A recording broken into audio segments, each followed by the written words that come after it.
Hello friends, ഇന്ന് A4 paper വെച്ചിട്ട് ഞാനൊരു പേപ്പർ ബാഗ് ഉണ്ടാക്കാൻ പോവാണ്. അപ്പോൾ ഞാൻ A4 പേപ്പറിൽ കുറച്ച് ഹാർഡ് ഷേപ്പൊക്കെ വരയ്ക്കുന്നുണ്ട്. ഈ ശരിക്കും പറഞ്ഞാൽ ഇതിൻ്റെ ഒന്നും ആവശ്യമൊന്നുമില്ല. നിങ്ങൾക്ക് പ്ലെയിൻ ആയിട്ട് ചെയ്യാം, അതല്ല നിങ്ങൾക്ക് ഇഷ്ടപ്പെട്ട എന്ത് ഡിസൈൻ വേണമെങ്കിലും ഇതുമേ ചെയ്യാവുന്നതാണ്. അപ്പോൾ ഞാനിത് ഇത്ര സിമ്പിളാക്കിയിട്ട് ചെയ്യായിരുന്നു, പക്ഷേ എനിക്കെന്തോ ഇഷ്ടപ്പെട്ടില്ല. ഞാൻ കുറേ ഹേർട്സും അതിൻ്റെ ഇടയിൽ കുറച്ച് ഡോട്ട്സും കാര്യങ്ങളൊക്കെ ഇട്ട് കൊടുത്തു. പക്ഷേ എനിക്ക് അത്ര പെർഫെക്റ്റ് ആവാത്തതുകൊണ്ട് എനിക്ക് വലിയ ഇഷ്ടമായില്ല. പക്ഷേ വേറൊന്ന് വരക്കാനുള്ള മടി കാരണം ഞാൻ ഇത് വെച്ചിട്ട് തന്നെ പേപ്പർ ബാഗ് ഉണ്ടാക്കി കാണിക്കാം. ഇതാണ് എൻ്റെ ഫൈനൽ ലുക്ക്. ചിലപ്പോൾ നിങ്ങൾ ചെയ്താൽ ഇതിലേറെ നന്നായിരിക്കും എന്ന് എനിക്ക് തോന്നുന്നു. ഒരു 3 സെൻറ്റിമീറ്റർ നീളത്തിൽ ഇതൊന്ന് മടക്കിയെടുക്കണം. എനിക്ക് ചെറിയൊരു തെറ്റ് പറ്റിപ്പോയി. നിങ്ങൾക്കത് പറ്റാതിരിക്കാൻ വേണ്ടിയിട്ടാണ് ഞാൻ വീഡിയോയിൽ ഈ ക്ലിപ്പ് ആഡ് ചെയ്തത്. ഞാനിതാ പുറം ഭാഗത്ത് വരേണ്ടതിൻ്റെ നമ്മളെ പ്രിൻറ്റ് ഉൾഭാഗത്തേക്കായിട്ടായിരുന്നു ചെയ്തിട്ടുണ്ടായിരുന്നത്. പിന്നെയാണ് എനിക്ക് മനസ്സിലായത് ഇത് ഉള്ളിലേക്ക് അയക്കണമെന്ന്. അപ്പോൾ ഞാൻ പിന്നെ ബാക്കാക്കി ആദ്യമൊന്ന് മടക്കിയെടുത്ത്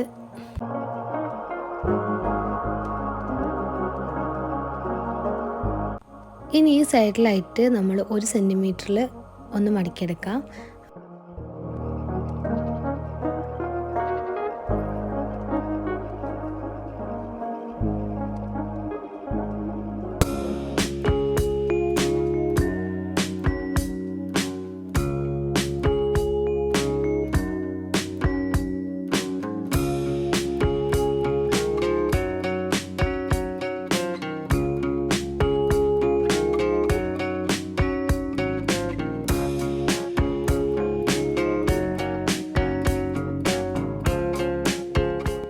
ഇനിത് ഈ താഴേന്ന് ഒരു 2 സെൻറ്റിമീറ്റർ കൂടെ എടുത്ത് മടക്കണം.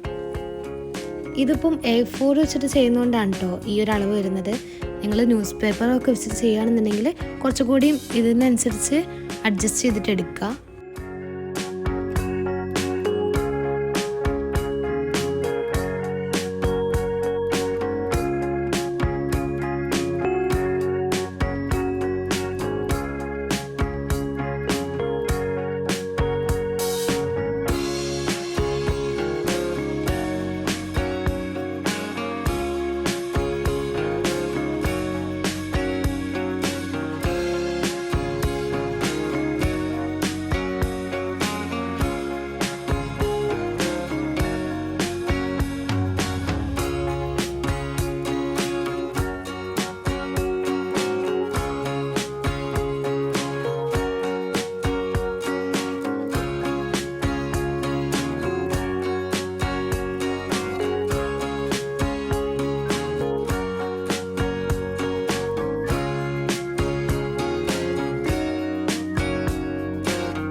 അപ്പം നമ്മുടെ പേപ്പർ ബാഗ് ഇതേ ഇവിടെ റെഡിയായി.